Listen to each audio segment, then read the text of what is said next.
gun violence as a public health issue. I'm Jill Horner. This is Comcast Newsmakers. With me is Philadelphia City Councilman Kenyatta Johnson. Thanks for being with us. Hey, thanks for having me here today. We've talked about this issue when you were in the state legislature. You created a program called Peace, Not Guns. You're working to bring this program here to the city of Philadelphia.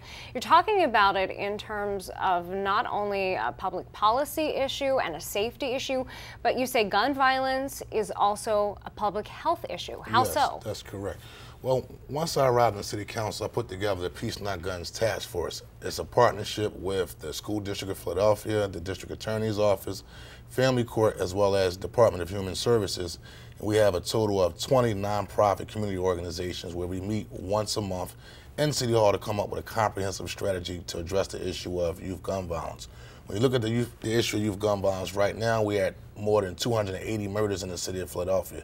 So we want to start looking at how can we be preventive in addressing the issue of youth gun violence. And one way is looking at this from a public health standpoint and looking at gun violence as a health epidemic.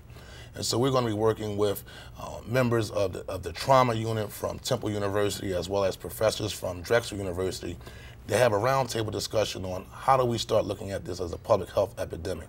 So in addition to looking at gun violence as a public health epidemic, you also want to look at this as a public policy issue. Give us an idea as to the purpose of this task force that you've created here in the city of Philadelphia and some of the issues that you're addressing when it comes to public policy. Yes, well, we recently had a win just now in Harrisburg where a law was passed that actually increased the fines and penalties, as well as the penalties in addressing the issue of straw purchasers.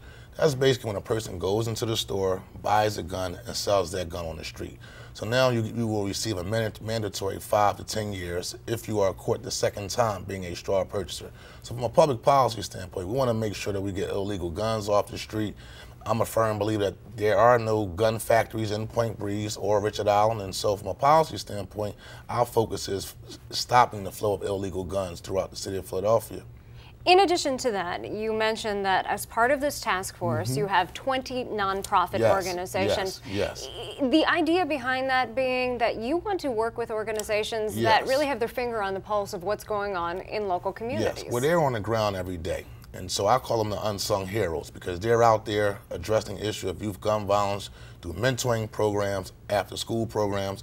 I work very closely with a program called Don't Shoot, I Want a Future. They have a Saturday morning kickball program, all in the effort to get young people off the street. And so for me to have the opportunity to work with those individuals goes a long way to making sure that we reduce violence in our city and start focusing on the issue of peace. So really looking at programs proactively rather than punitively? Yes, exactly. We want to make sure that we're on the forefront in addressing the issue of youth gun violence. And so if we can be proactive in making sure we bring resources to those organizations that are out there on the front line, focusing on reducing youth gun violence, then that'll go a long way to us having to deal with it on the back end, which is pretty much increasing our prison population.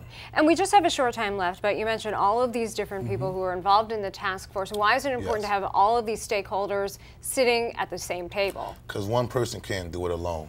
It's not just a city council problem, it's just not the mayor of Philadelphia's problem, but it's a city problem as a whole. And bullets do not have any name, they do not discriminate, violence does not have any name, it does not discriminate. So we have to work collectively to bring peace back to the city of Philadelphia. Thanks for being with us. And thanks for having me. We've been talking with Philadelphia City Councilman Kenyatta Johnson. I'm Jill Horner.